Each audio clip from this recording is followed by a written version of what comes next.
Chapter 18. I had them, Smil thought, hanging her head in shame. They were right there in front of me, and I didn't do a thing. The meeting with the clerics weighed on Smil's mind as they approached home. Once those humans were all she thought about, all she wanted to find after leaving home.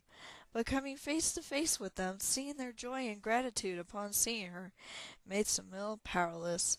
She could barely say a word to them, let alone accuse them of causing her mother's injuries. Those clerics were not the same as the heirs of Yuma, Samil realized. None of they went to the monument of the silver dragon that guarded Huma's tomb. Those women were victims of circumstance, as was she, as was her mother. She couldn't hold them responsible for the actions of a black dragon. Samil was so wrapped up in her own thoughts that it wasn't until they finally reached the entrance that she realized there was a problem. A problem so glaringly obvious, yet so much a part of Samil's life that she never once thought it would be an issue. "We have to what?" Talon gasped, looking over the edge of the cliff. The horses cropped the grass contentedly nearby, unaware or uncaring of the sheer plunge. "Swim to my home." Samil slapped her tail against the ground, sending a random stream of pebbles into the water below. "I can't believe I forgot." "What's the problem?" Elred asked, leaning over the edge of the cliff. "You go in, we wait out here, you talk to your father, come back out and get us. Easy." "No, not that easy," Samil said, frowning at the water. "How deep can humans swim?" "Not very," Talon said. Her eyes locked with Samil's, and for one moment each knew the other's thoughts perfectly. "Will it be the same as flying, won't it?" "I'm afraid so." Samil looked at the water in frustration. "You can't go, Talon," Samil said. "You'll never find the way." Talon sat down at the edge of the cliff, dangling her legs over the sea far below. "Now what? How can we get to your parents?" "Ever think of trying another way?" asked a new voice. Everyone looked around, but could see no one. Samil thought she recognized the voice, however. "Uncle Nubar?" "The same." "Where are you?" Samil looked around. "This is no time for jokes." Talon yelped and scrambled back from the cliff edge. "Something grabbed my ankle." Chuckling, Uncle Numar, in human form, emerged from below the edge of the cliff. "I never could resist a pretty girl." He stood up and brushed dust off his green cloak. "You're Samil's uncle?" Talon gaped at the man. "But you're human." "All bronze dragons can polymorph, my dear. This one, though," he gestured to Samil, "has some rather silly prejudices against humans." "We can discuss that later," Samil said. "I need to see my parents, but I can't get to the cave." As quickly as he could, Samil and Talon told Uncle Numar about their link. "I have heard of such things, though never one such as this," he said, peering at the jewels that the girl and dragon wore. "I wish I could tell you something of it, but your mother hasn't spoken a word since you left." Uncle Newmark glared at Samil. "It was a very foolish thing you did, leaving like that. What were you thinking?" Samil tried to recall, bowing her head meekly. At the time she left, she only had heard humans as they had heard her mother. She looked at the three people she now traveled with, two human girls and one half-elf boy. "Never mind," Uncle Newmar sighed.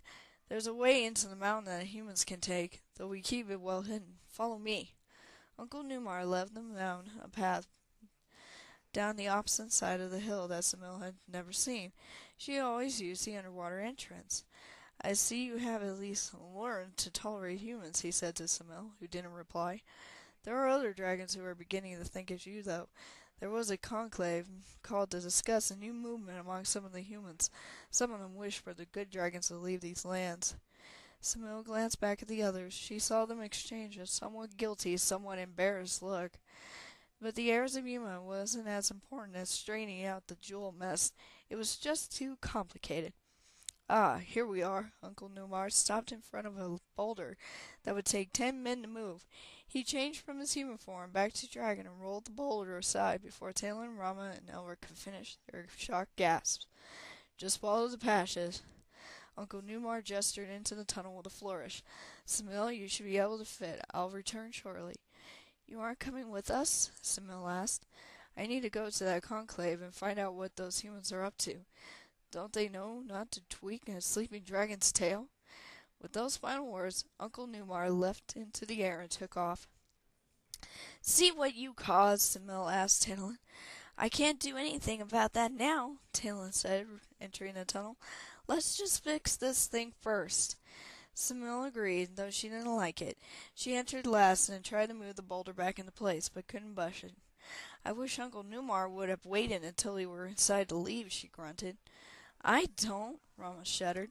How will we get out? Samil left the boulder open, although she really wished she was strong enough to move it. Something about leaving an easy entry into her home open made her feel uneasy. This passage was much easier to follow than the one in the mountain home. There were no off-shooting passages, no damp areas to trip them, no kobolds. Before long, a sighing echoed through the tunnel. Talon jumped. What was that? Either my mother or father, Samil said, her heart filling with joy. They must be sleeping. If her mother was in serious harm, her father wouldn't sleep. She picked up speed, running down the tunnel, ducking the occasional low-hanging rock, but pulled up short when she hit a big blank wall. Who's there? A thunderous voice called. Do you know where you tread? Talon, Rama, and Elrit froze. It's me, father, Samil called. How do we get out of this passage? Samil, is that really you? Samil heard a few muffled words of magic, then an opening appeared. Beyond it, her father stood waiting. She yelped with joy and ran straight into him. You're all right, her father said, nuzzling her. Don't run off again. How is Mother? Samil asked. Her mother lay where she had last seen her, but her breathing seemed to be easier. Resting now, Samil's father said. She needs deep sleep to heal, and must not be disturbed. She is not going to leave us, though. Samil collapsed on the floor in relief. Why do I smell humans? Her father asked, turning toward the tunnel where the three others huddled. Come forward if you mean us no harm. Slowly they obeyed, trembling under father's stern gaze.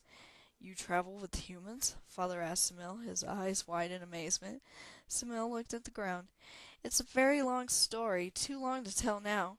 First, what do you know of this? Samil held up the star jewel. Mother gave it to me when she returned. I don't know anything about it, Father said, holding the jewel in the light. She had it when I found her, and I didn't have time to ask her where she found it or anything. You know as much as I do. Samil's head sagged, Talon slumped beside her. When would they finally be able to get answers? Samil's father's eyes suddenly widened, and he shoved Samil over to the side. Samil stumbled and cried out as a net enveloped her father. Through the tunnel came a band of humans, one of them dressed in shiny metal. Samil, don't fight them, her father called, struggling in the net. They're led by a knight of Solemnia. We're their allies. Allies, said the knight. Hardly. He turned to Talon, Rama, and Elrit. It's all right. We come to rescue you. That's the end of chapter 18.